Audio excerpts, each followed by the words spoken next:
Hello and welcome to the show on this glorious weekend where Arsenal still find themselves 4 points clear at the top of the Premier League. Everything is fine. And of course, Andy has disappeared.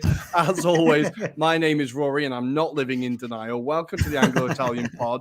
And I'm joined for now by just my very good friend, Adam. Hey Rory, how are you? More importantly, mate, it sounds like you're very chipper while we wait for Andy to dial on, but how has your weekend been anyway? He's here now. He's here. Listeners, viewers, we are joined by Andy as well. Yes, Hello. I'm all good. I'm trying to remain positive. I've had a lot of my students today talking to me, giving me the kind of sympathetic look of like, never mind. I don't come in here with that negativity. I can't handle it right now. So I'm on the edge, basically. Adam, how are you doing, mate? Before we bring you in, Andy, I promise we will. How are you doing, mate?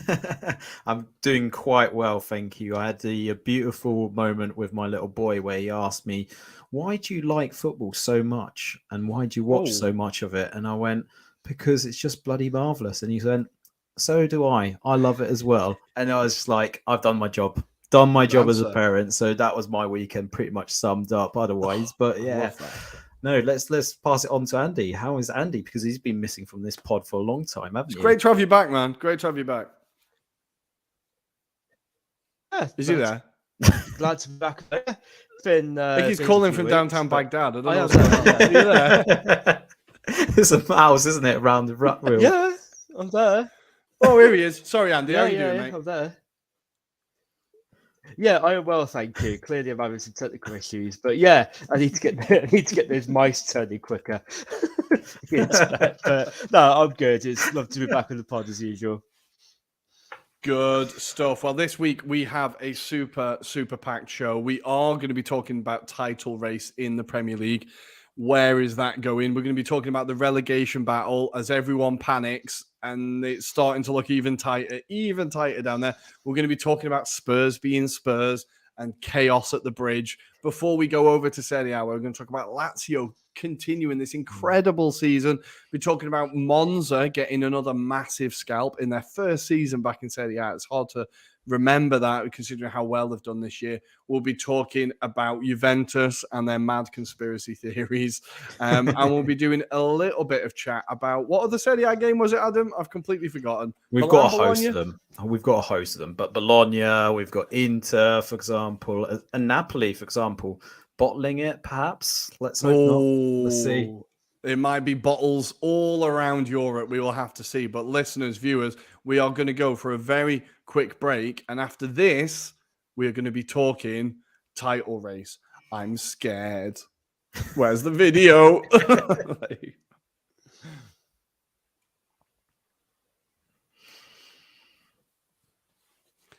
And here we are. It is title race time, and we're here to talk about all the talk today. The title of the show, our Arsenal bottle in it. I've seen that phrase written down more times today on social media than I've seen it in the rest of my life, I swear. Before I go off on my little tirade, I'm going to bring Andy in.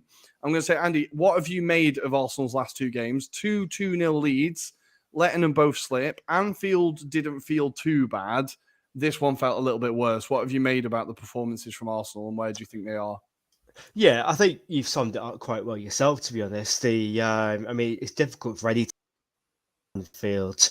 And although it's disappointing to, lose a couple of goals, there's no disgrace in getting a draw at Anfield. I think once the crowd gets on your back and the players get ahead of steam, even though Liverpool are a bit dysfunctional, they can still turn up one-off results still, as they've shown, earlier in the season. With West Ham, it was definitely, from my side of it, a surprise. You see Arsenal go 2-0 up in the first 20 minutes or so. You're thinking, they look like they've got this in the bag. West Ham struggling for points, devoid of inspiration. Moyes had set out to get a point, as he pretty much always does. So, yeah, and you look at that first sort of 20 minutes, you think, Arsenal going to win this 3-4, 5-0 potentially.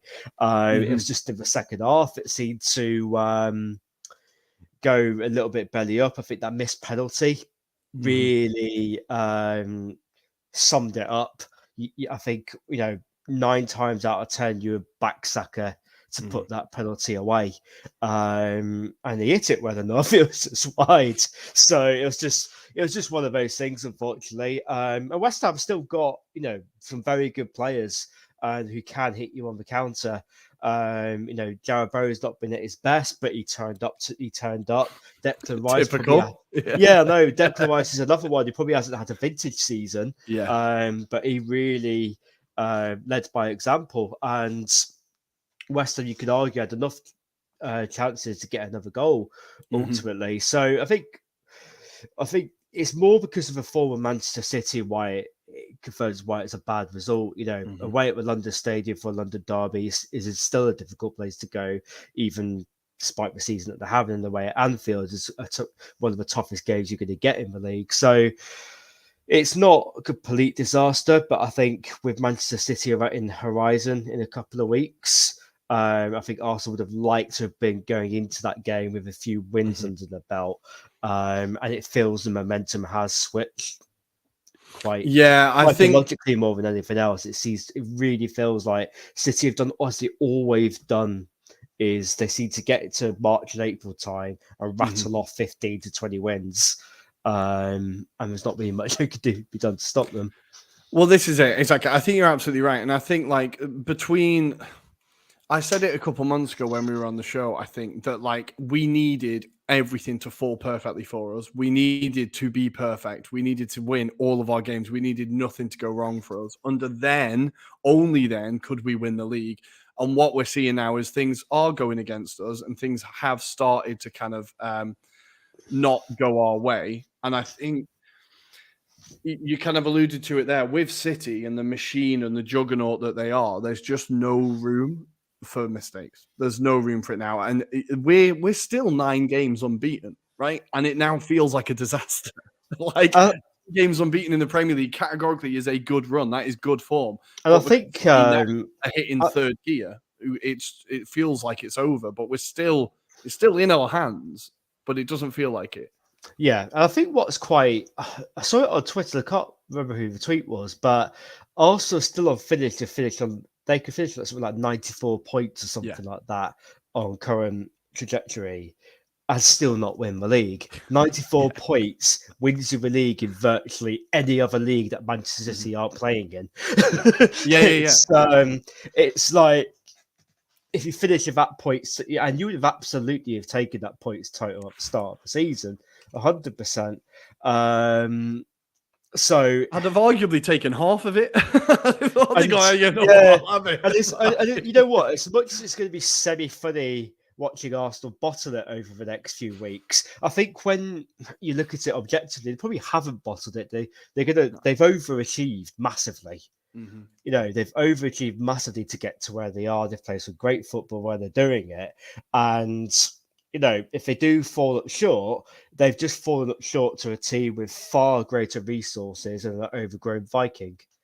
Yeah, well, that's it. And I think, Adam, I'm going to bring you in. If City win, if they do the three-peat, right? And we've seen now that Liverpool fans suddenly sympathise with you so much more. They had 97 points and didn't win the league, right? Yeah. If we see this from Man City and they win it again, and a team consistently, the second place team, consistently has over 90 points, is there an issue with competitiveness in the Premier League? Do you think that, we know that Man City have broken rules, financial doping wise, etc. Is it a point where, and I don't want it to sound like I'm a bitter Arsenal fan if we lose, I understand they're an incredible team, they're a better team than us. If we win it, it would be a miracle. But do you think it highlights a competitive issue within the Premier League that City have to win it because they're the perfect club with endless resources? I think it's a difficult one because obviously it has kind of been introduced so much from the likes of Chelsea onwards, hasn't it? So since those Chelsea days, that kind of sparked this kind of, you have to be a billionaire to kind of fund these clubs and really make them a complete squad. I suppose to an extent you can say that the Premier League is starting to become a bit anti-competitive now because of the riches of Man City and co, who seem to be just running away with it, especially now that the league seems to be getting a lot more tighter with that financial aspect and how much they can spend on their clubs.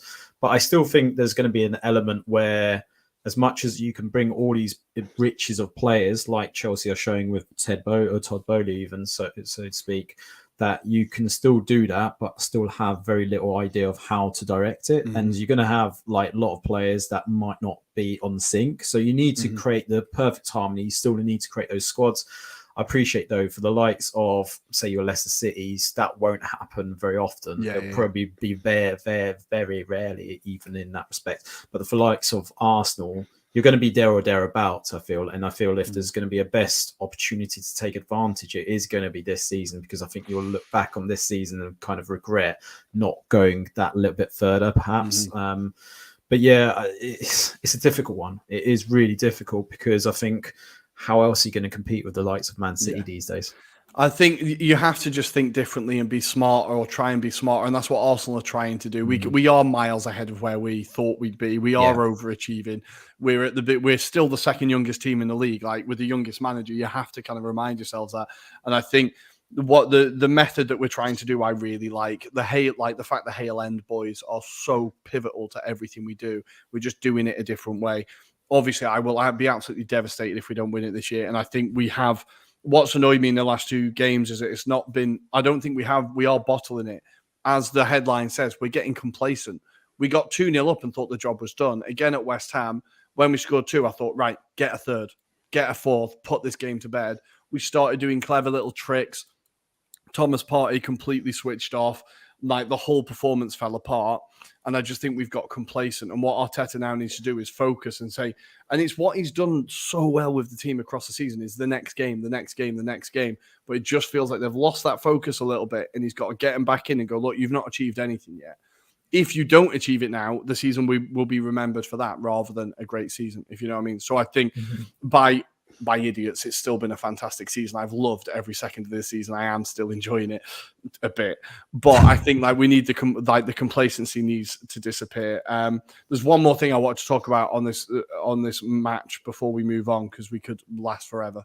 Well, two things. Declan Rice, that was definitely an audition, and I pray we get him next season. He absolutely put a shift in against us.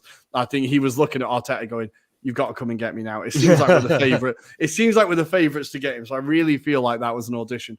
But the grim predictability of Bukayo Saka missing a penalty and the racist coming out of the woodwork in an instant, it's just so disgusting. And I take it honestly got me so angry. It gets me angry every time. And I just feel it needs to be raised every time, that when Harry Kane misses a penalty, it's not a thing. It's, oh, he's had a shit day, or what he's shouted at for is missing the penalty.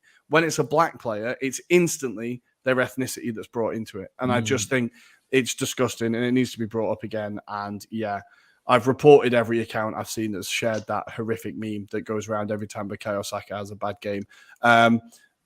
Nothing to do with this, but if there's any player that Arsenal fans need to give patience to and stick with and not have a go at, it is Bukayo Saka. He has carried this team for 3 years. And that is not why he doesn't deserve abuse. It's just because I've seen Arsenal fans turning on him as well.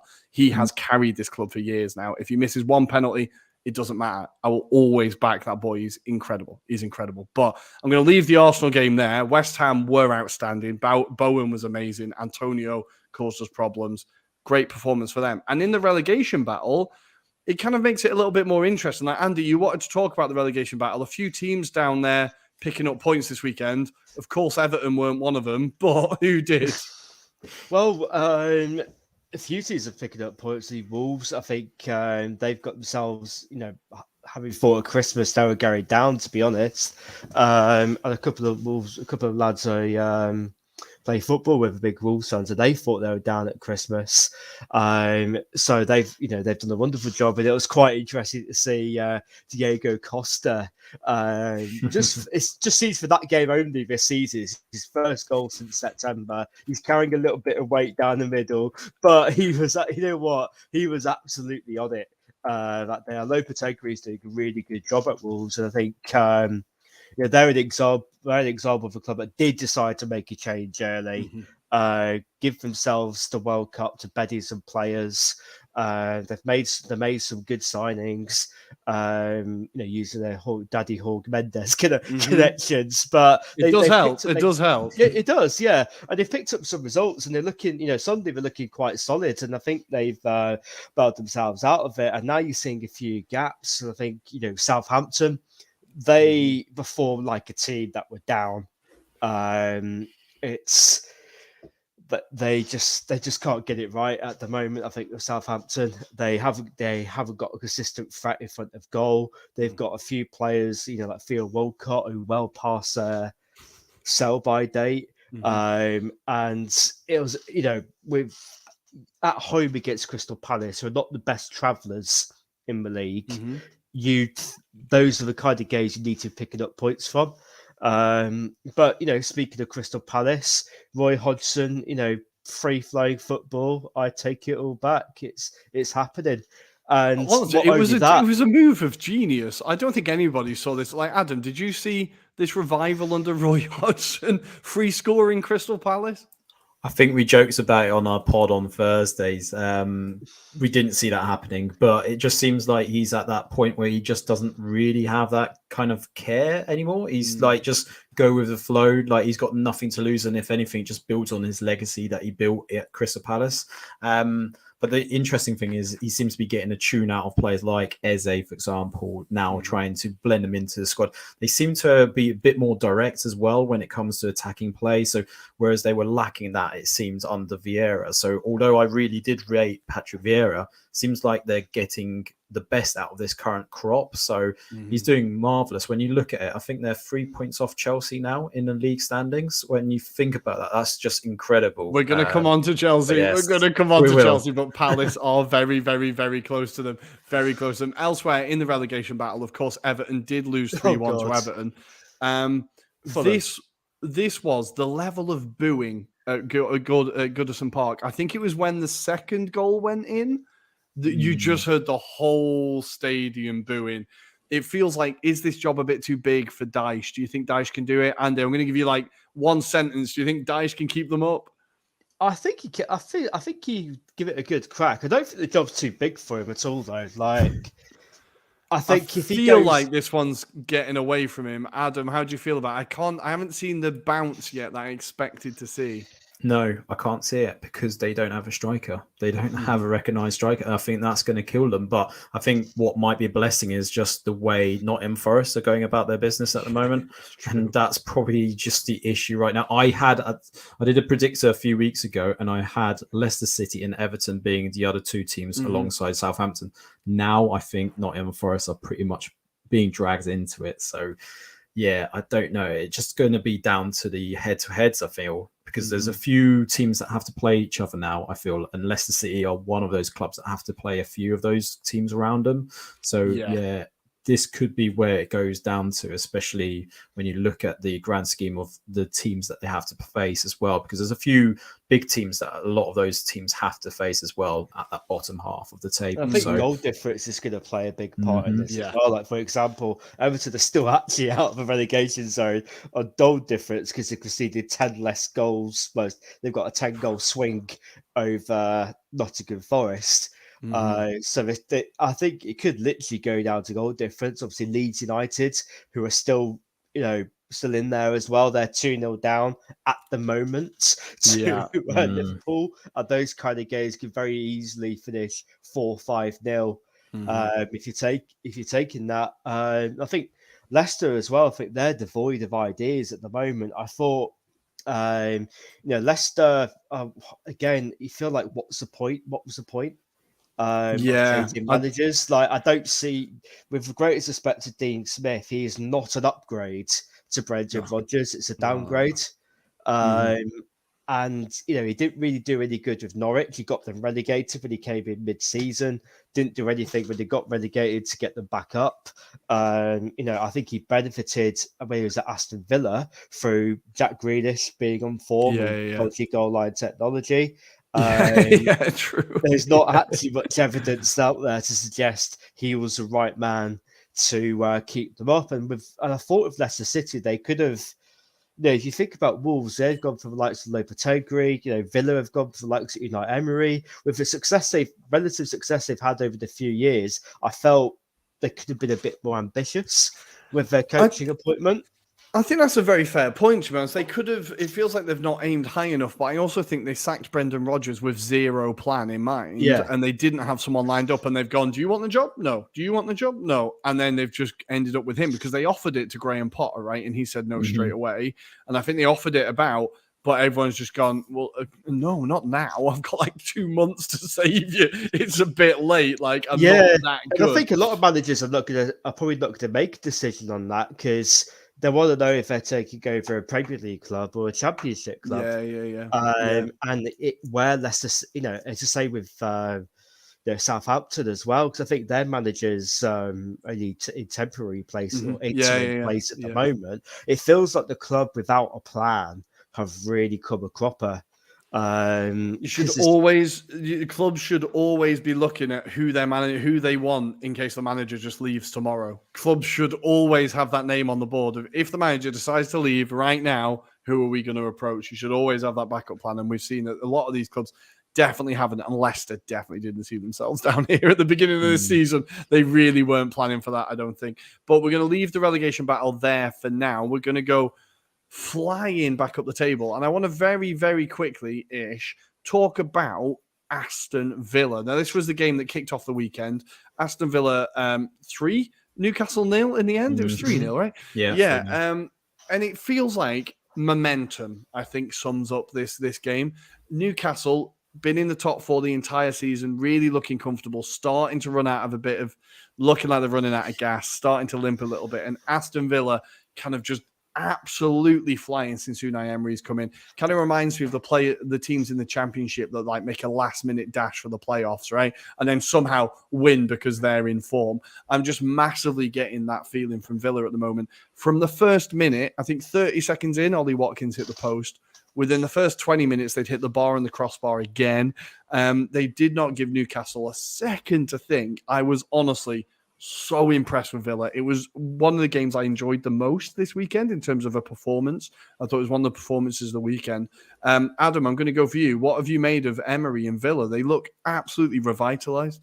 Yeah, we were talking about it on Thursday, weren't we? We were talking about how much of a change Unai Emery's done at Villa, making Watkins the sole kind of striker, getting a tune out of the likes of Leon Bailey, being a bit more solid at the back as well. And, I think there was a lot of doubts about Alex Moreno and what a performance he's been demonstrating recently. I'm so grateful I've got him in my fantasy football team. So he's getting me loads of points at the moment. You got an assist again, eh? Yeah, assist there. And Watkins is in my team as well. So he's got assist and 2 goals over the weekend. He should have had 3, it's fair to say. But yeah, I mean, if you look at those teams that are kind of in that mix now, I can see them overtaking Spurs as it currently stands. They're 3 points off Spurs now, and then it's only 3 points then to make it into the top 4. So it's getting really close. It's not completely outrageous, is it? No. Because, I mean, Spurs are just sinking. Newcastle have hit a bit of a slump.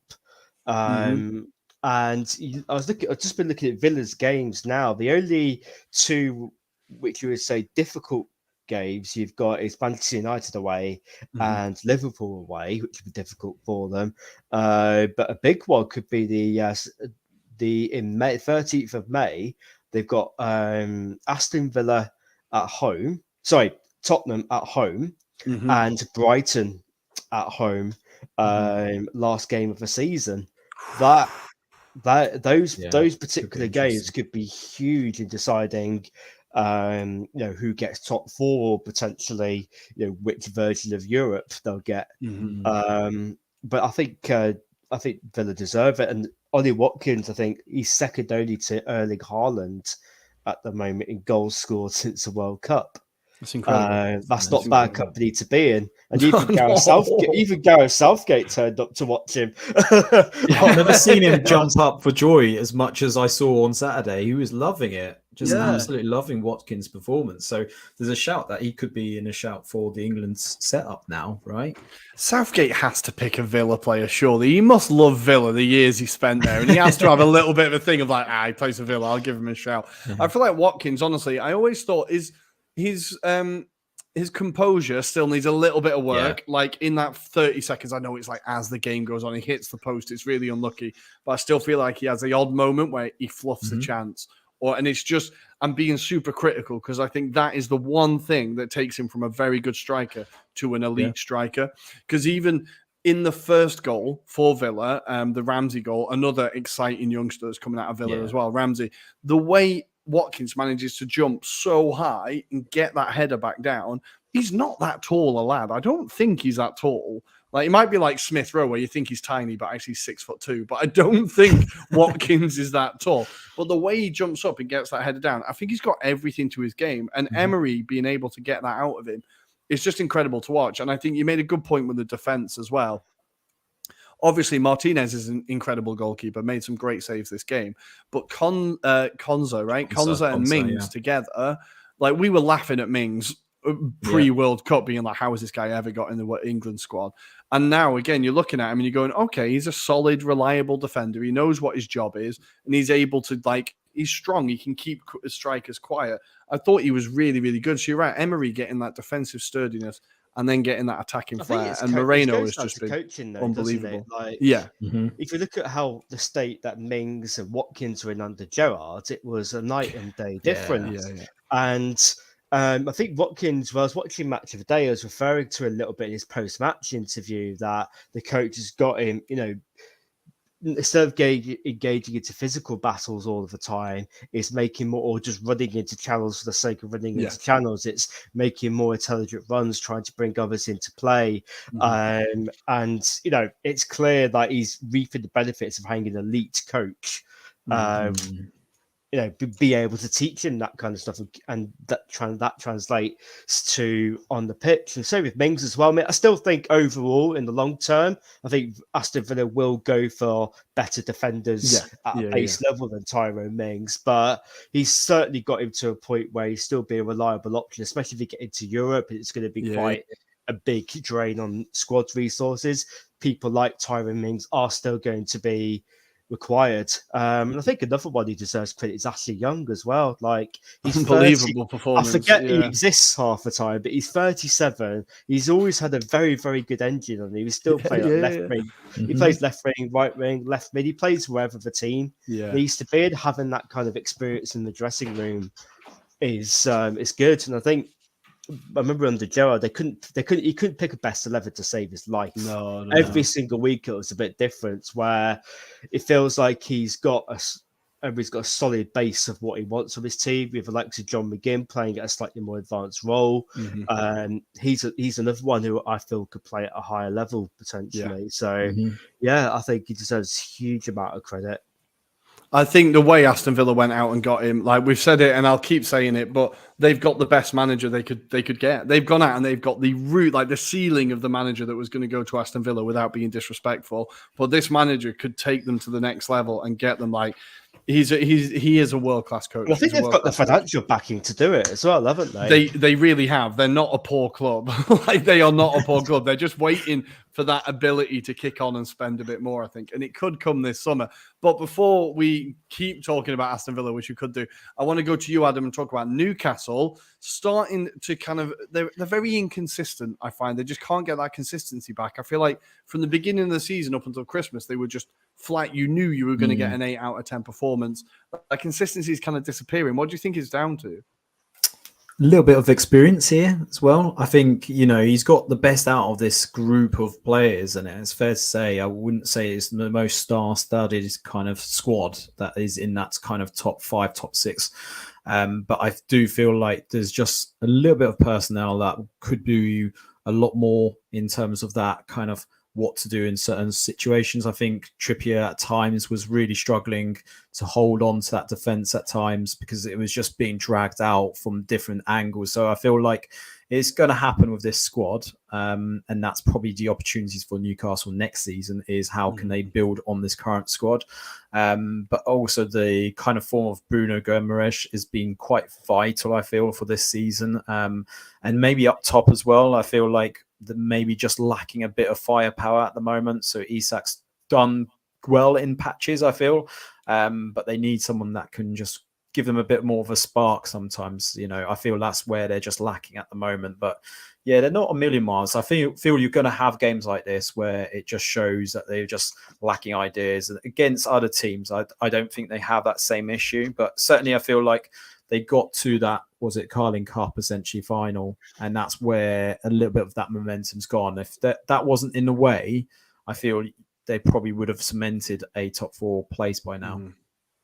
Yeah, it does feel like it's kind of petering out, running out of steam there up in the northeast. They'll still be in Europe, just maybe not the top 4. We'll see. Elsewhere in the Premier League, we're kind of sticking in the same region.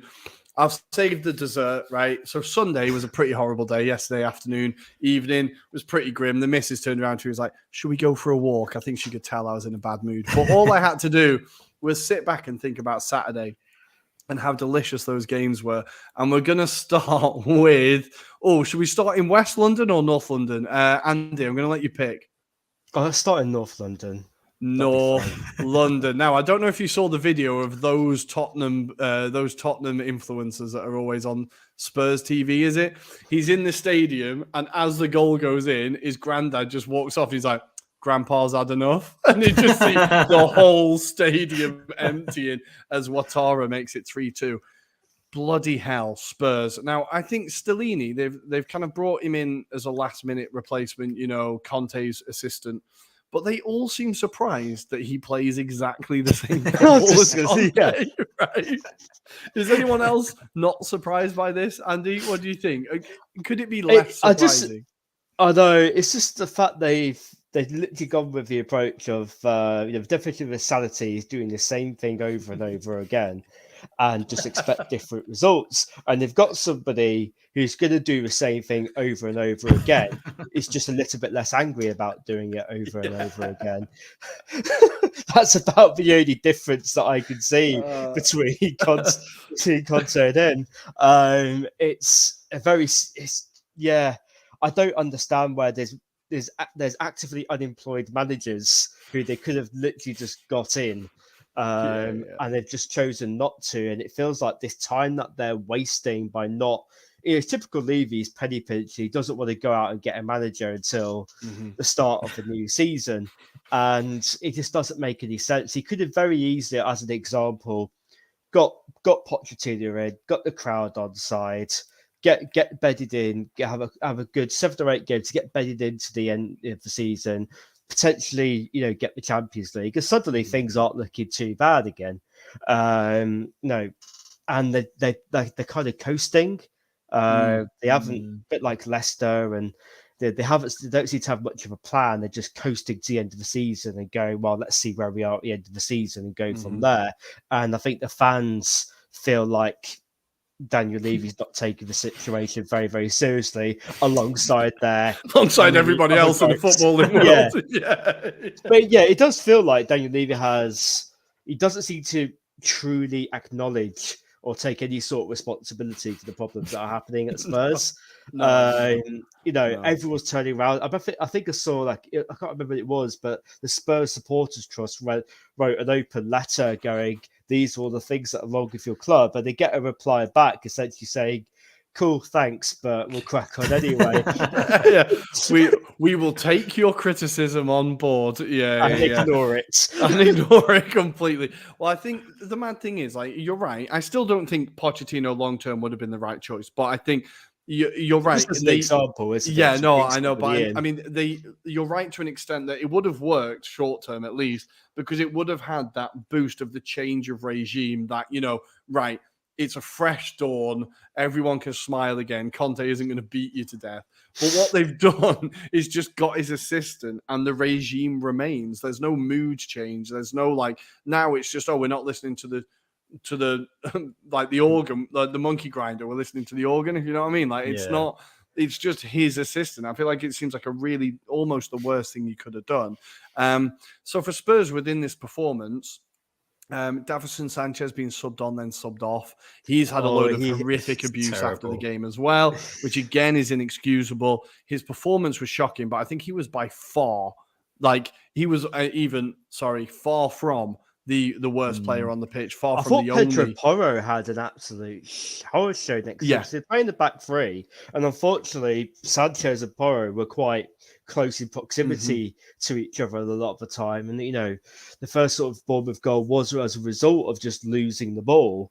Porro losing the ball, and I think with Sanchez, it's just one of those, like, when it's not your day, it's not your day. You stick your foot out, it goes to the net, or you stick your foot out, it goes to somebody else straight in their path. And I was having a look on Twitter to see what the sense check was. I do follow some Spurs fans, and I think there's just a frustration there because I think the general consensus is clearly not good enough, and any other top club would have moved him on years ago. It's similar. It's the same kind of complaints, I guess, I've seen at when observing Manchester United and seeing how other fans react to it. It's a similar kind of thing, but I think Sanchez just bore the brunt of what was a Spurs crowd just dissatisfied, not just with him in general, but everything around it. I think, unfortunately for him, he was just a fall guy that day. I'll be honest, nothing makes me laugh more though than Spurs' new signing being absolutely disastrous because he spent loads of money and he looks completely out of his depth. But I think you're right. I think it was just everything together, wasn't it? And it all got focused on Davinson Sanchez. I hope he's okay. If I mean, it looked like he was really affected by it.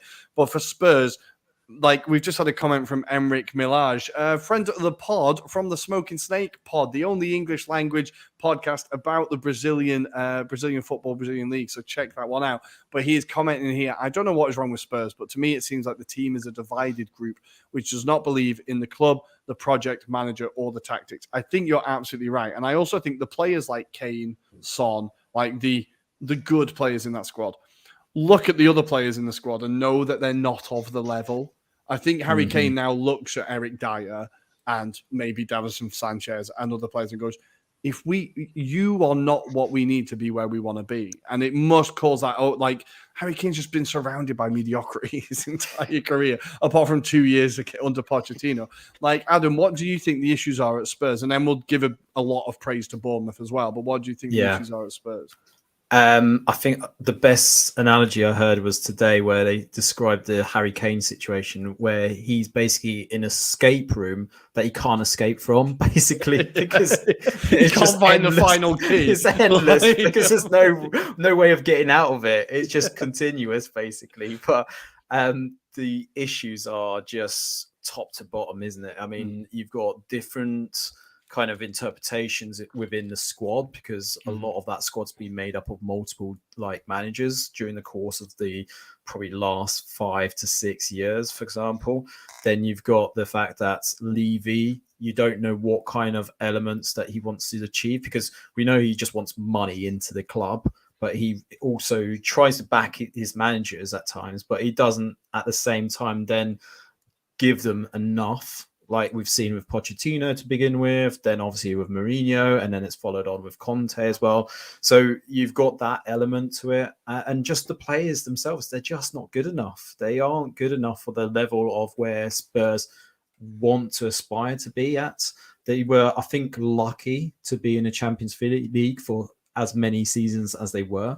But players like Ben Davies, for example, and Eric Dyer, for example, I don't think should be at that club if they aspire to be in the top 4, top 5. They should be looking and aspiring to get younger kind of players that are at a certain ability point of view.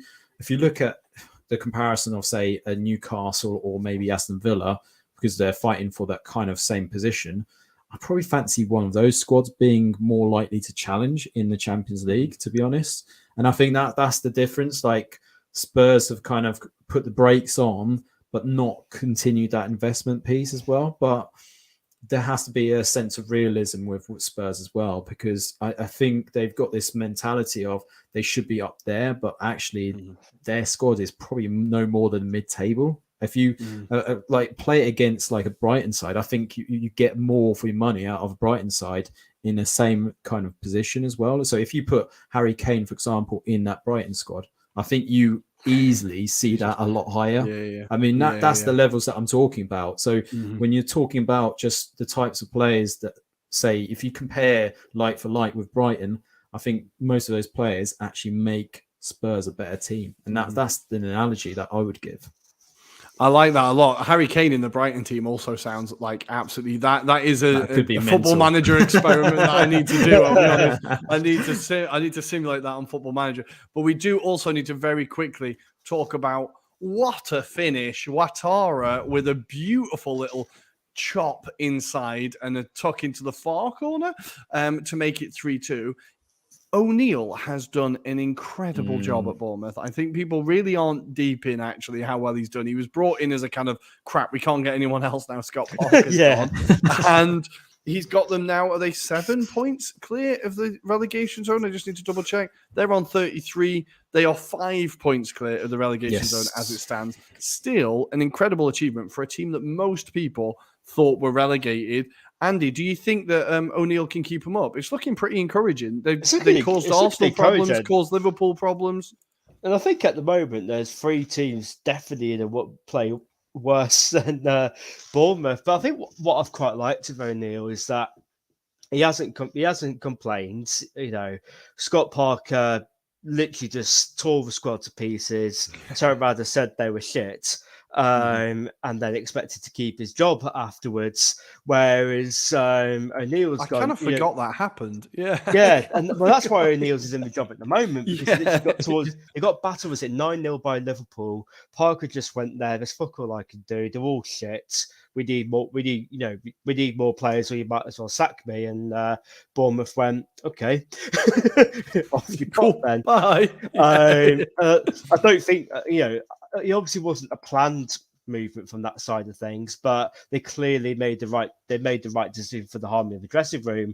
And I think with Bournemouth as well, they very much set themselves up. So if they did go down this season, they hadn't overcommitted financially, so it wouldn't be a disaster. So I think a lot of the focus has been on getting what they out of the squad. Getting what they can out of the squad they've got. And I think they have invested a little bit, made some smart investments. Marcus Tavernier coming from Borough. He's been a smart signing for them. And the player I was really impressed with at the weekend was Matheus Vinha from Roma at the moment. And he was lethal at left wing back. He was... he had Porro on toast all day long. Yeah. He showed early signs when he was at Roma. He had a few good games when he started and then kind of faded a bit. But it's good to see him kind of starting to do well with Bournemouth. Because I thought when he came into Serie A, I thought, this could be a player, but just kind of faded away a little bit. But yeah, I think you're absolutely spot on with Bournemouth. They are really properly making strides. But we do need to move on because we've got one more game in the Premier League that we need to discuss. And it's probably the tastiest of all.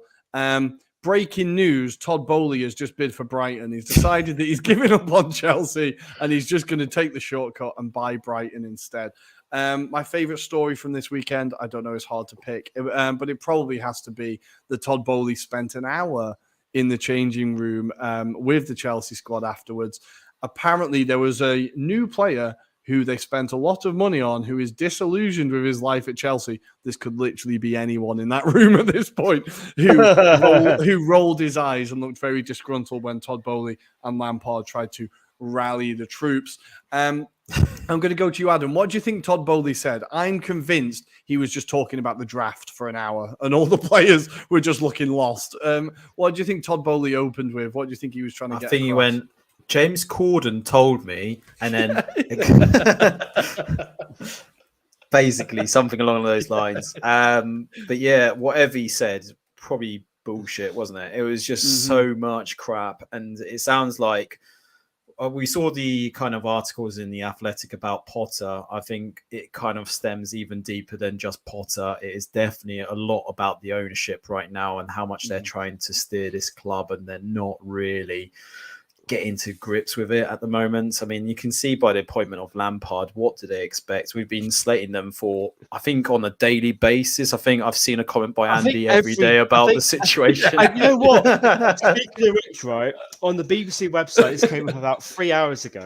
On the BBC website, Frank Lampard has said that people saying that Chelsea are currently broken is a bit much. Says Frank Lampard. That is a genuine actual quote that's on the BBC website at the moment. This is in their press conference leading up to the Real Madrid game tomorrow, which they lost 2-0. It's just a woefully dysfunctional club, and they've spent, they've cleaned through like half £500 million near enough. And this, they're Conor Gallagher's still starting for him. Granted, he scored a sweaty goal. He scored. At least he's hitting in the back of the net. At least somebody is, I suppose. Kepa Arrizabalaga still is a number one at the moment. Mudryk. I think he'll work for him eventually. It's just the fact he's cost. You might have to leave the club though. He has to go already. He has to go. Yeah, but he can't, can he? He's on an 8-year contract. He ain't going anywhere.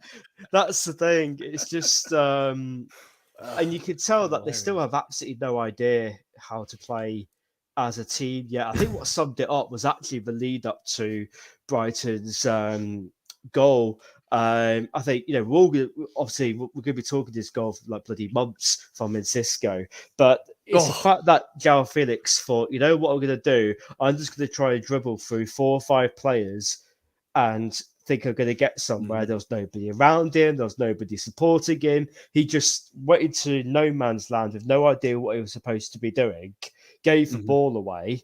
And it's things like that where you look at it and go, there's clearly no, whatever you're doing on the training ground, which under Frank Lampard could be doing anything, to be honest. Your guess is as good as mine. Yeah, apart from stick it in the goal hole, mate. Watching his highlights package, that's it. It's just watching his goals on repeat. I reckon his training session is just watching Frank Lampard highlights package and just go, look, just do what I did and stick it top bins on 25 yards. Just score goals. Just score goals. Look how good I used to be, guys. Look how good I used to be. But seriously, don't concede too many. That's basically Frank Lampard's training sessions. I can see it, but obviously we'll go on to Brighton now, and I think for you guys, we'll say that they're an exceptionally well-run club. We just spawn wonder kids on a weekly basis. It feels like. It's like Cizo's come from nowhere, hasn't he? Absolutely banged it top bins and just looks incredible. I was like, how do they keep doing this? They've got like a main line to like human traffickers in South America or something. It's like shipping them through. Like, it's just endless. It's absolutely endless. It's insane. That goal, I hadn't heard anything about the goal as well. I just saw that he'd scored and I was watching Match of the Day and I was like, shit, where did that come from? Like, what a hit. But Brighton look. Reminds me of Alan Partridge there. It's like, shit, did you see that? Did you see that? Yeah, unbelievable goal. But for Brighton, they are still looking, Adam, I'm going to go to you. They're still looking like they're pushing for it. De Zerbi's got them playing incredible football and an endless conveyor belt of talent. Evan Ferguson had to go off injured. I was absolutely gutted. We need him not injured all the time. But how excited are you by Brighton? And they're getting a tune out of Welbeck still. Yeah, I think they are. We know about De Zerbi and what he did in Italy, for example. But I feel like this is the most complete De Zerbi squad that I've seen. Like, we always joked about when De Zerbi joined, there'll be lots of goals at the other end. But they've been so solid at the back that it's allowed them to be this kind of a momentous team that seems to be so solid across the whole field that they're owning it in every department. And even with that kind of piece that you mentioned, even Ferguson coming off for Danny Welbeck does the same attributes in terms of how he should play. He knows what to do in those situations. He knows he's got to be the focal point, and he kind of comes off and peels off the central defender to nod back home for one of the goals. That is basically what the replica of Evan Ferguson is meant to be doing. So I think he's got the best squad available to him. It's a shame about the Spurs result the previous week, because I think that should have been 3 points. They should be, in my head, about 6 points clearer than where they are, because there's obviously other games been really fobbed off. But yeah, I think they're going to put a real big push towards the end of the season. I can see them being at least in the top 6 to 7 positions. I just don't know where they're going to end because it depends on the form of the others. I can see Spurs slipping out at the moment, and it's got to be one other. So yeah. I've got high hopes for Brighton, and let's hope they can keep hold of De Zerbi. It'd be nice if De Zerbi could build on this squad going into next season as well. So yeah, he's getting linked with every club in England now, isn't he? But before we move on, because we need to go to Serie A, we do have a message from Mond Sportif. All right, boys, supporting QPR, the only saviour for my love of football is currently Chelsea. God bless Chelsea. They're cheering us all up. And I just thought as a little bit of a digestive, should we hear Chelsea's fixtures coming up? Because they are only 3 points ahead of Palace, remember.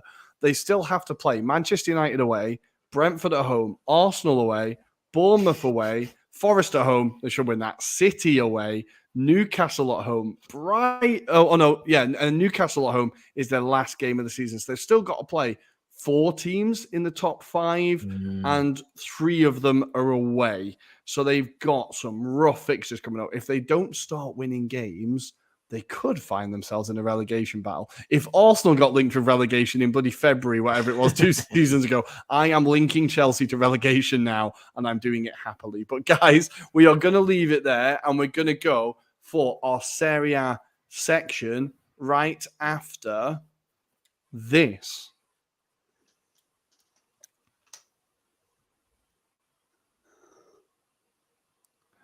Ciao, benvenuti. We're a little bit late, but that is typical Italian fashion. It will be fine. And we're here to talk all things Serie A. And we're going to do it chronological, right? We said chronological order. Said chronological order. We are going to start in the capital as Lazio. We predicted this to be a bit of a tougher game than it actually was. I thought Spezia were going to cause them some problems. Turns out, no. Lazio soar to a 3-0 win. Adam, I'm going to throw straight to you. Lazio looking easily the second best team in Serie A this year. At the moment, on current form, definitely. I think we've got this court case on Wednesday, which may see Juventus have their 15 points reinstated. But up until that point, Lazio I think, are 2 points ahead of them as it currently stands with their 15 points reinstated. So, yes, technically second best team. And yeah, by a margin, I think they've been probably the team that we've most underwritten in terms of where that we expected them to kind of be as well. In this match, I mean, it has to be said, Spezia did own it for the first couple minutes. And Zolo, in particular, was very unlucky. He could have got an early goal in this match. But as soon as Lazio got this penalty, which was, I felt was a bit harsh on Ampadu, who seemed to get the foot in, but it was awarded probably rightly, and Immobile steps up and scores. So that really did help Lazio go into the second half.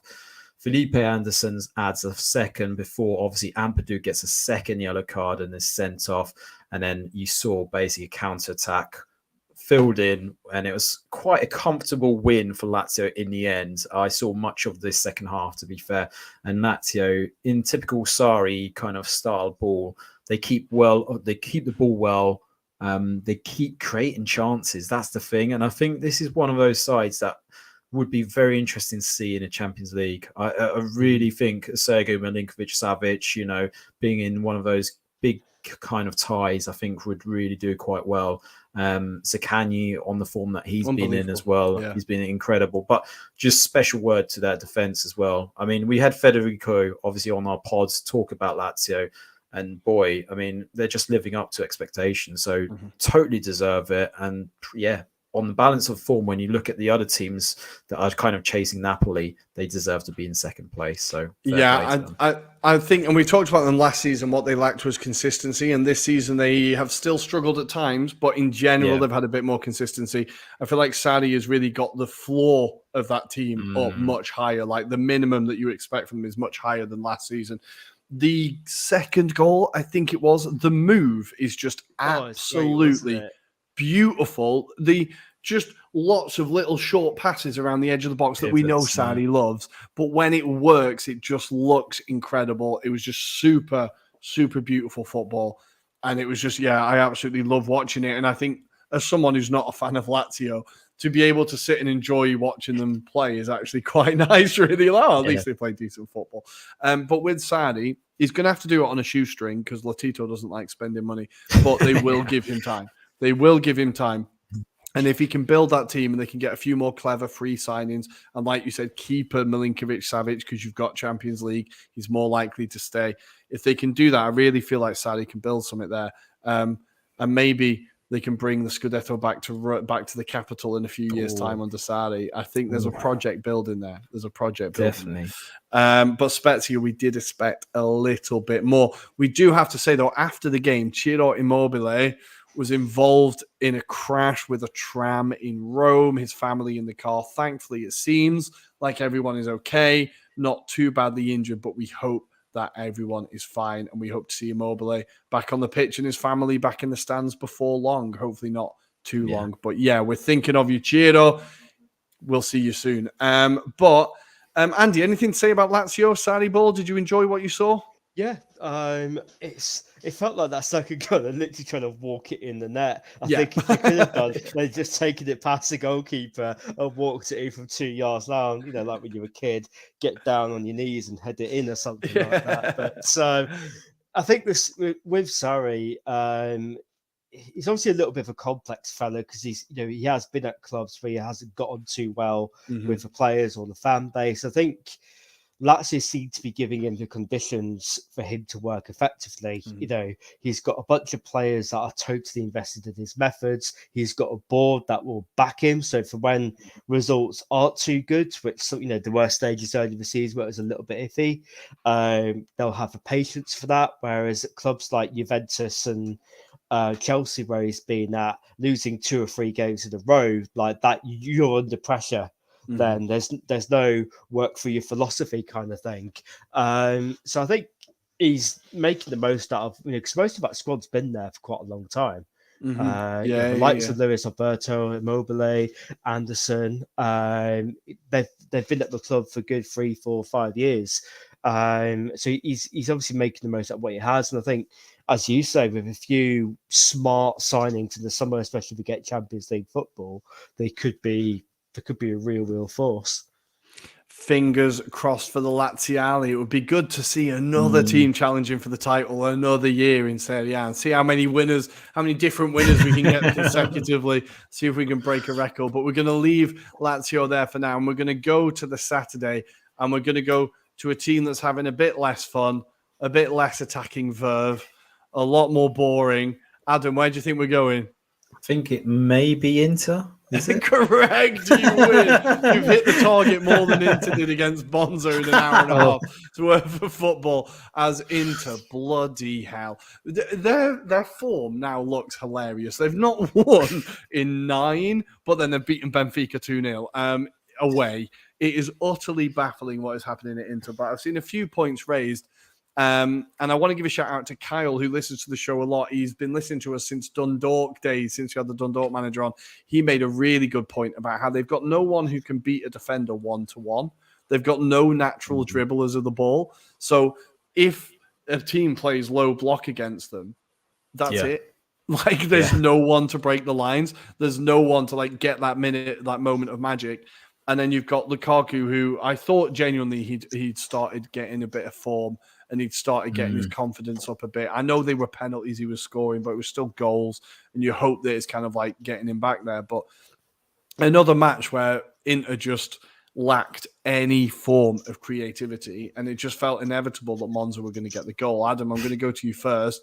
What do you think? What did you think of the performance? What are Inter? I don't understand. No one seems to understand them at the moment. And I mean, the fact that you had for that goal, no one was marking the defender in question. He's an ex-Inter youth player. I mean, that kind of scored against them in the last match as well. And this is a problem. It just seems to be like they just lose focal points around what they should be doing. We've spoken about Inzaghi being more of a cup manager than he is a league manager, and like even Inter Milan fans are doing memes of the ideal scenario would be Conte in a league, Inzaghi in the cup. Do a job share. Exactly. But it just, the problem is there's huge issues at the top. and that's Sunning, etc. But then you've got the whole issues with the way the club is being run at the moment, and even Inzaghi, I think he's just losing patience with the whole project. I feel like he's lost the love at the moment. But I think we rightly allude to the point of Tommy when he spoke about that particular signing of Inzaghi to the club. He didn't fancy it. I don't think Inter fans really fancied Inzaghi. And I think on the basis of that, I think the issues are there. It's just, he's not the right manager for them, unfortunately. It feels like, despite the fact, even if he does win in the Champions League, it almost feels like this would be the perfect opportunity to break away and just go for something else completely. If you win some Champions League, then the footballing gods have a very, very good sense of humour. I think it's insane. But I think a lot of it does come down to the squad as well. I think what I saw from that performance was a lack of will to actually go and win the game. I think I saw, like, Inzaghi there's no way Inzaghi coaches the team to, like, not take shots, to not make that extra run, to not put pressure on the ball, to, like, there's no way he coaches that, if you know what I mean. It's just, it seemed to me the squad they know that the league's kind of done. They're kind of, the problem is they're going to end up sleepwalking into the Europa League, but I think they're counting on other teams to be as inconsistent as they are, and they've lost their focus. His inability to get them focused again is where that issue is. But I think the squad, we're seeing a lack of focus. But in the Champions League, they can see that there's something there, right? And I think maybe that's what we're seeing. I don't know what you think. But let's say, hypothetically, Juventus overturn their 15 points deduction. They are precariously, like, on the edge. They could be kicked out or not have European football next season. That's how bad it could be for Inter. Which, for that club, financially is financial suicide for them, basically. It's important, and it's big what's happening there at the moment. And I think there's more rumours of Inter being bought and Sunning being close to a deal with, I think it's the PIF, the same people who own Newcastle. Apparently they're interested now. There's been pace picking up there. But Andy, Monza, another massive scalp for Berlusconi's boys. Incredible to see. We're seeing quite a lot of upsets. What did you make of the goal? It was a little bit of crap defending, but decent header.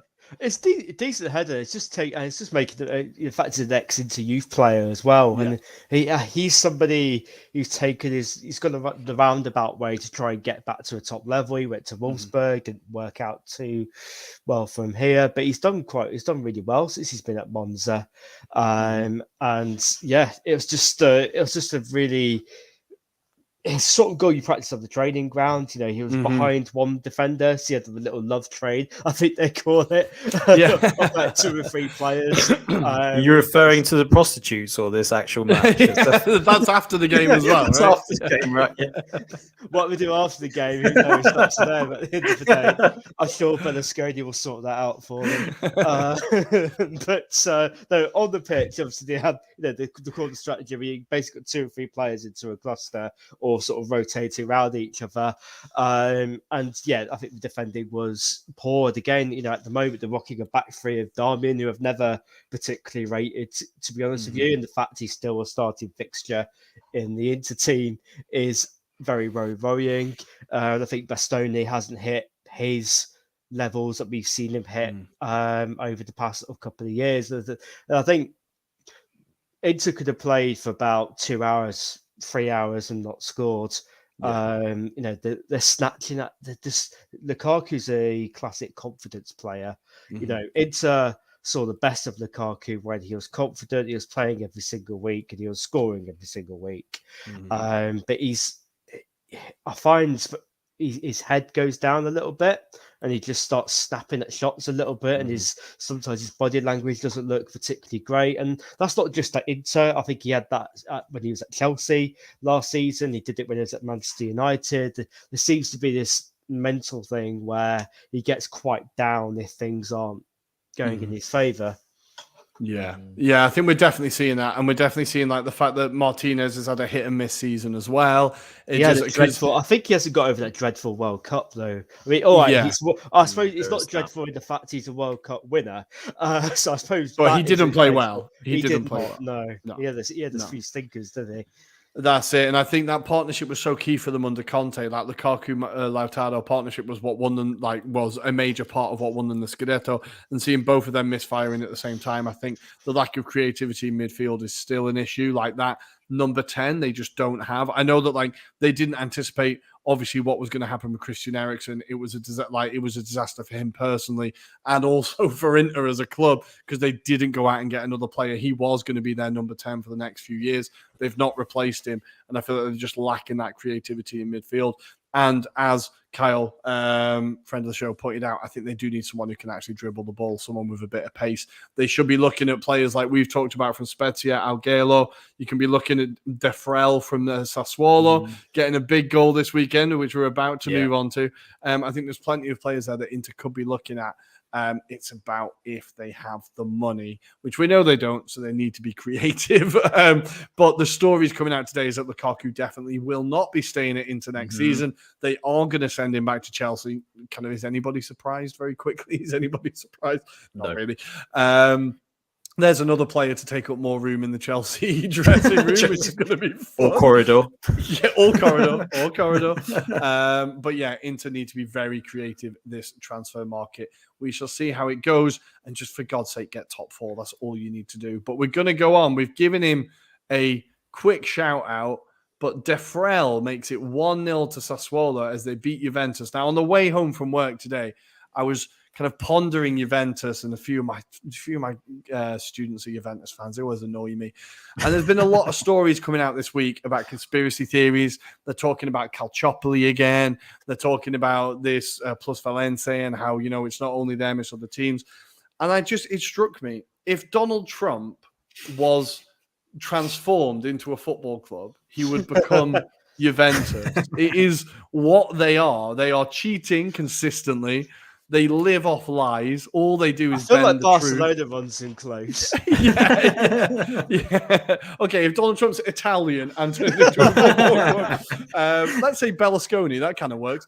But they live off lies. They bend the truth. They cheat constantly, and all they do is point fingers at other people. I feel like it's just they are so similar. And all of this comes out just as Juventus are obviously those horrific videos come out about the racism pointed at Lukaku. And if you have any doubt about how powerful that team is in Italy, how powerful that club is, there is now a documentary next week coming out on Italian TV, online, all about Calciopoli over 15 years after it happened, or 10 years since it happened? 15 years since it happened. A documentary exposing the truth, all because Juventus don't want to be talking about the racism row that's going on within their stadium and their fan base and within Italian football as well. So I just wanted to get that out before we actually look at the football. Fuck Juventus. But we'll talk about Sassuolo, then we'll talk about Juventus. An incredible win for Sassuolo. They've had a bit of an up and down season, but they're starting to get a tune out of some of their players. Adam, how impressed were you with them? I feel like we're starting to see the old Sassuolo again. We lost them for a while. Yeah, if we did. They had little kind of spurts, I feel, in the course of the season. But yeah, I mean, it was a fantastic performance overall. Loriente, again, proving his worth, dragging the defenders out. And that kind of caused that issue that led to the corner, essentially. So the corner comes in. Fagioli, I do feel sorry for the kid, but he snatches at that kind of clearance, doesn't really make a clear connection. And De Frel just latches it past. Obviously, it's Perrin in goal because Szczesny at the moment, he's had a wobbly during the week. I think it was a Sporting game where he had to come off because he was complaining about chest pains. Probably should ease off those cigarettes, Szczesny. Probably doesn't help. That's probably doesn't help. Probably. But apart from that, the Juventus did give them a bit of a scare towards the end of the match. Di Maria coming on, creating some opportunities. But Berardi as well, having some opportunities. I thought Fratesi, if anything, he's been a player that we've been speaking for a number of times with Sassuolo. I think he's going to make a move this summer. It feels like that he's going to make a move to someone. It's just a question of who.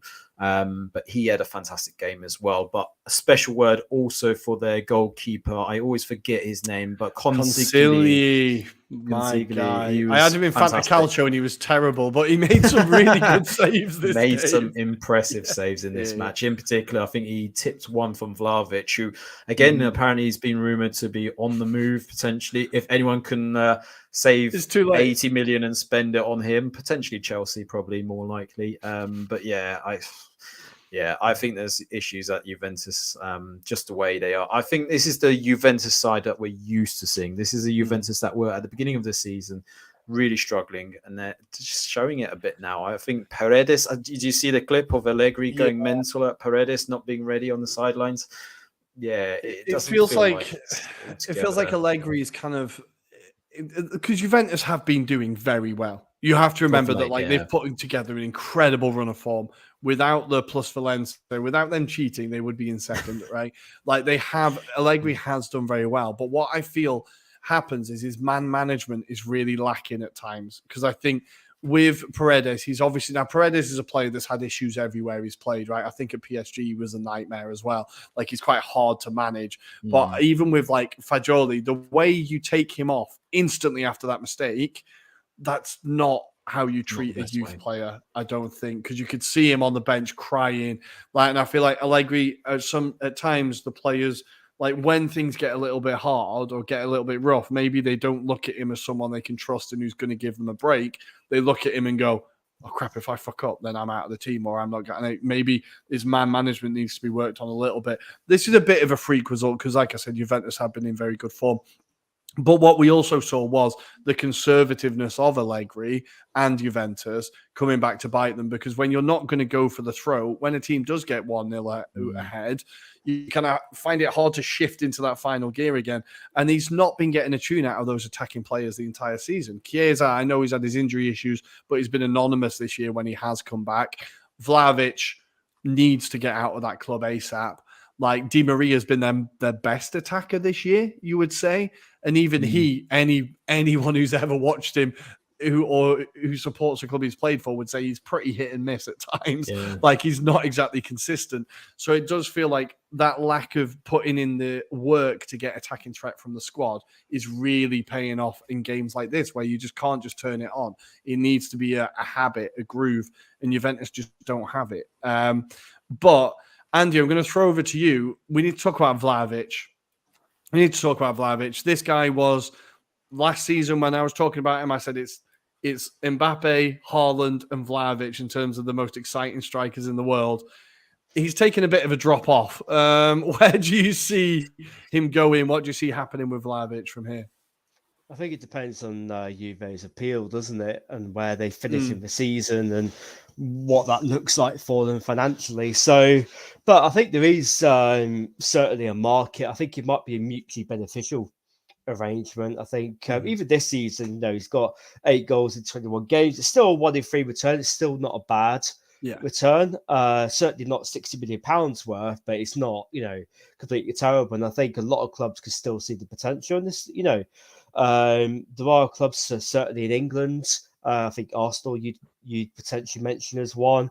Manchester United being another. There's a few clubs, Chelsea as well. There's a few clubs that'll be, they're definitely going to buy him, aren't they? Yeah, there's a few clubs out there after reliable number 9. And you know what?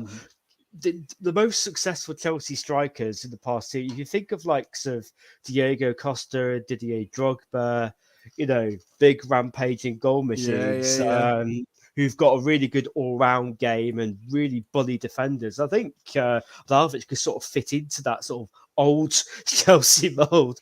And, with the sort of quality, Chelsea have got good footballers, just whether they can get a good enough coach to actually put it together.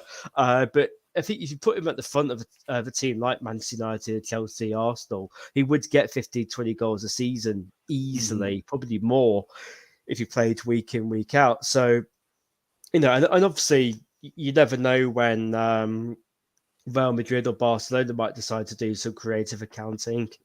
That's true. That's true. I But believe they're always. You know what, But speaking of cheating, if Donald Trump was Italian, he might be if Donald Trump was Spanish doppelganger, and they'll do one of those dodgy pianic. I'm going to call it now, right? There's going to be a dodgy as fuck swap. So Barcelona and Juve, they do some creative accounting in the summer. Lewandowski is going to rock up at the Juve. Juve. And Vlahovic is going to rock up at Barcelona, and they've somehow both generated £200 million in income. That's what's going to happen in the summer. Through shirt sales in Poland. That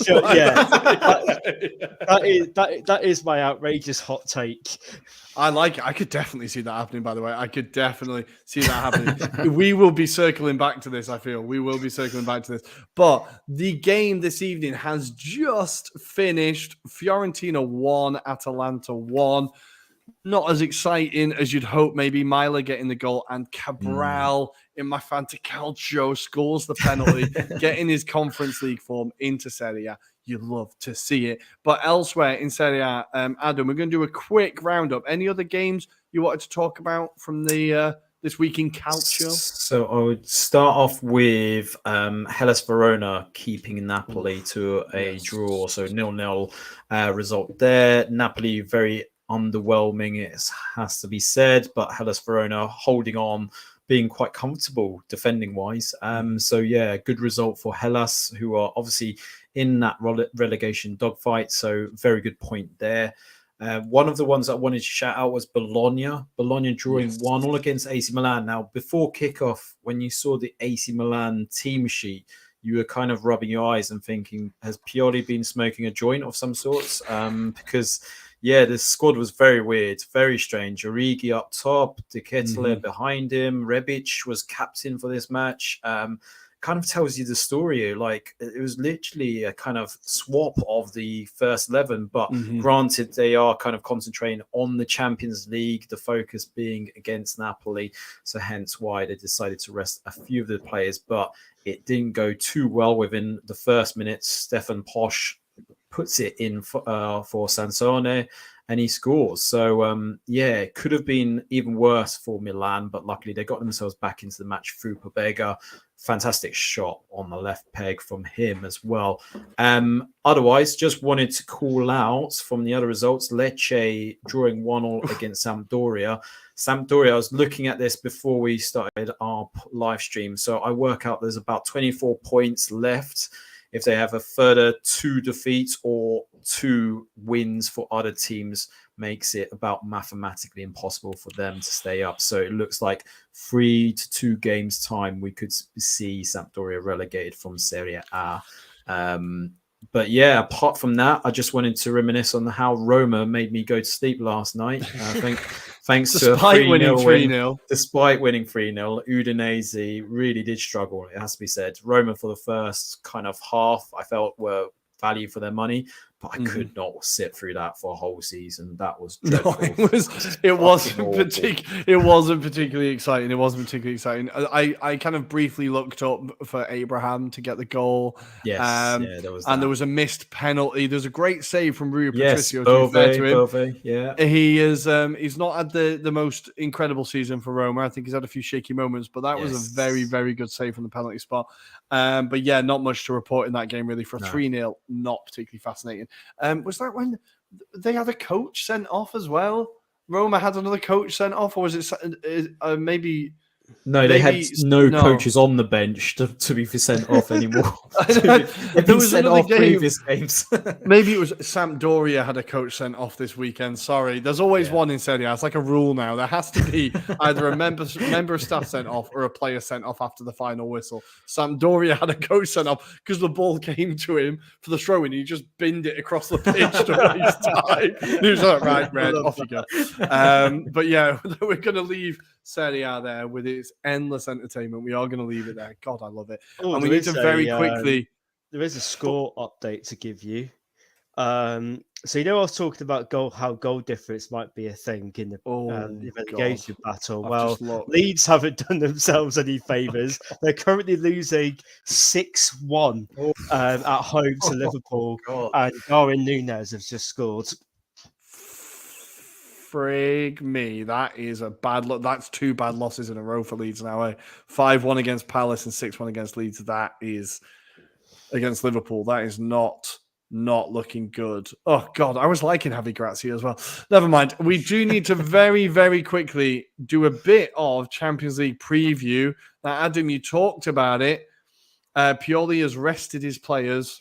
He's given them a couple of days off, probably. That's on the Wednesday night. But still, Milan taking on Napoli. It's the biggest game, isn't it? How do you see this one going? And I'll go for your view, Andy. I think it's going to be a tight affair. Napoli are going to have to somehow work a way around it. There is obviously thoughts that Osimhen will be fit enough to play. They are going to play him. Regardless of how fit he is. But, he will be on the pitch. He will be on the pitch. On the pitch. But they are just going to, I alluded to it on Thursday, they're going to have to think outside the box. They're going to have to create something. I think, it's going to be one that Spalletti has to be brave. He has to try something. I'm sure he's going to try and G up the crowd as well, because he mentioned that if they're not up for it, he'll be leaving at the end of the season regardless.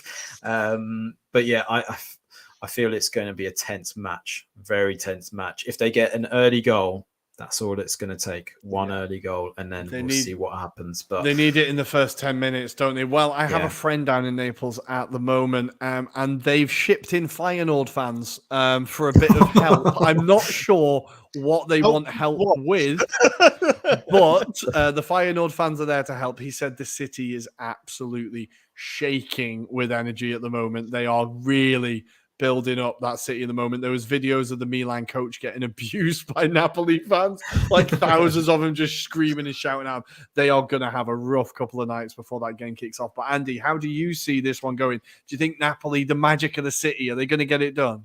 Yeah, I think the magic of a Maradona, big, Champions League night.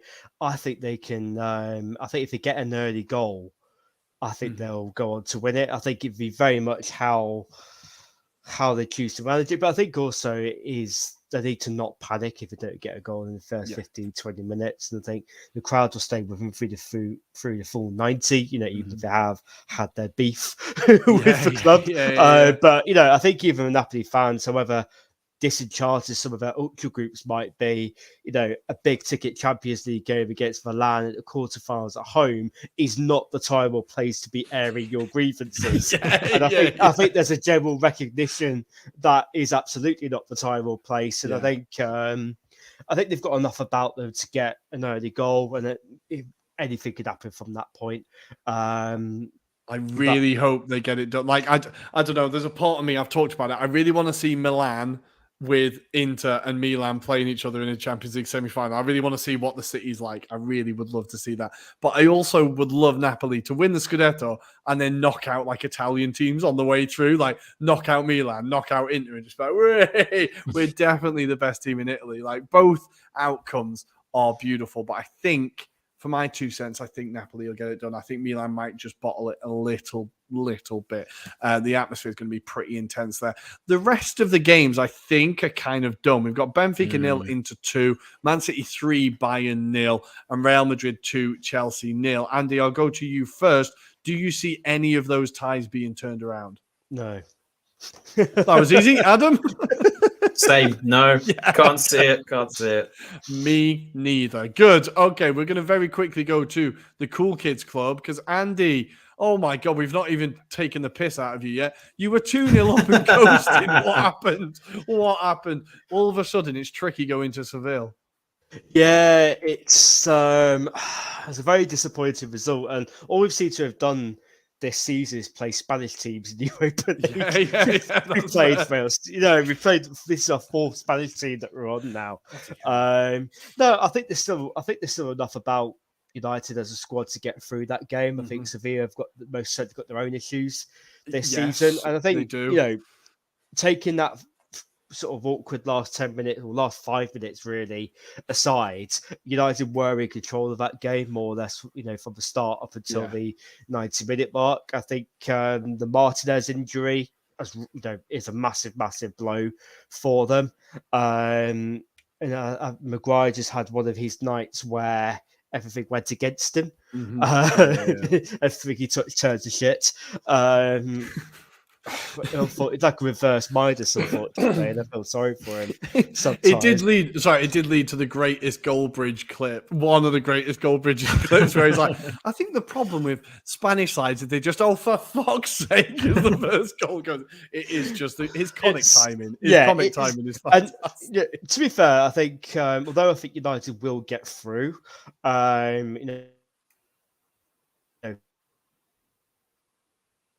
Sevilla not to this game, and although they've had a really bad league campaign, they've got an 8-point gap between them and Valencia. I mean, that's a huge. We'll go on to that on another pod, I expect. But they've got a little bit of breathing room, so they can really give this game a full go.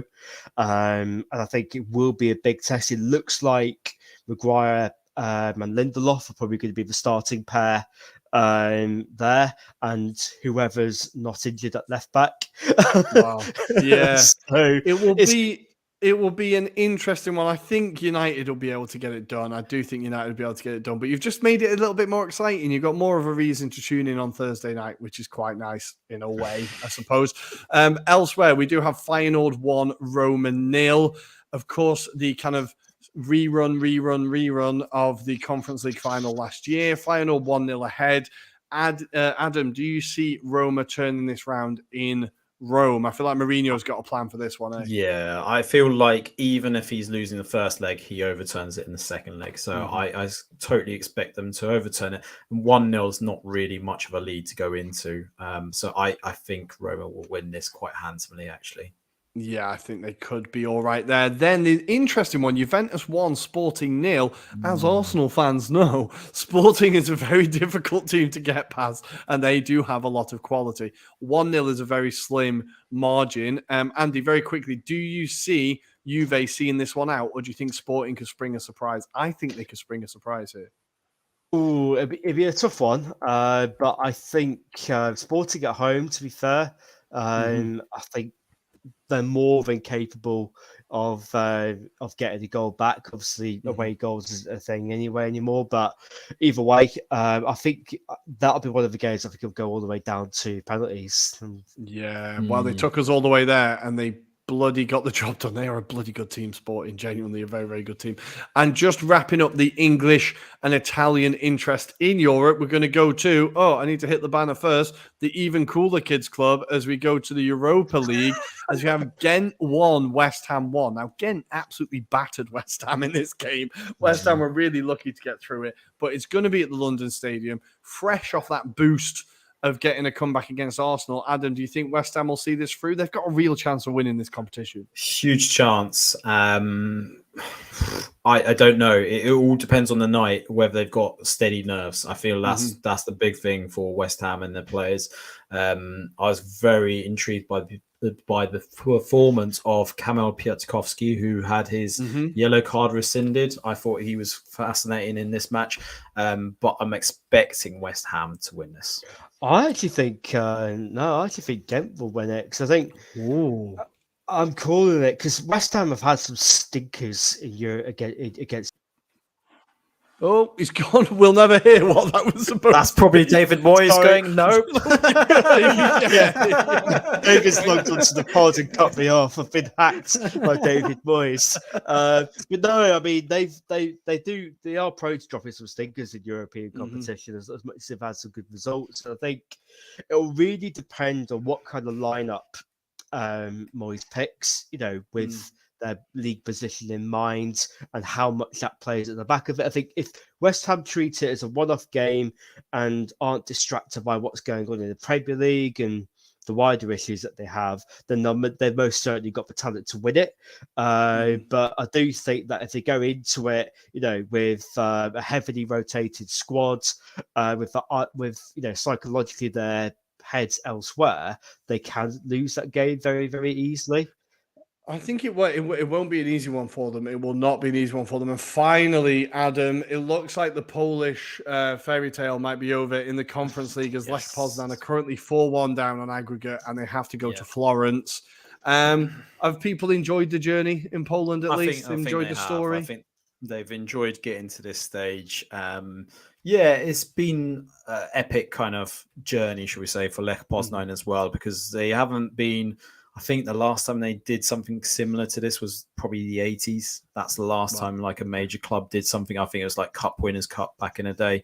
So for them to have done what they've achieved, very good going. But yeah, I think there was an expectation that Fiorentina have better quality players in comparison to theirs. So yeah, I just feel it's going to be one of those that as long as they can keep the scoreline down, they've done really well to get to this stage. So yeah. Nice. So guys, I think that is us. We've just hit 1 hour 30. We've hit the 90-minute mark. We're not going to have much added time, I promise. Just enough time for us to say, as always, thank you for joining us. Thanks for your questions. Thanks for your comments. We love you all. As always, please hit like and subscribe down here. Follow us on Instagram at Anglo-Italian Pod, on Twitter at Italian Anglo Pod. Tell your friends, do all them things. Guys, anything to say before I hit the concludi trasmissione? No, all good. Thank you for another amazing pod, guys. Yeah, we will see you on Thursday. Friday.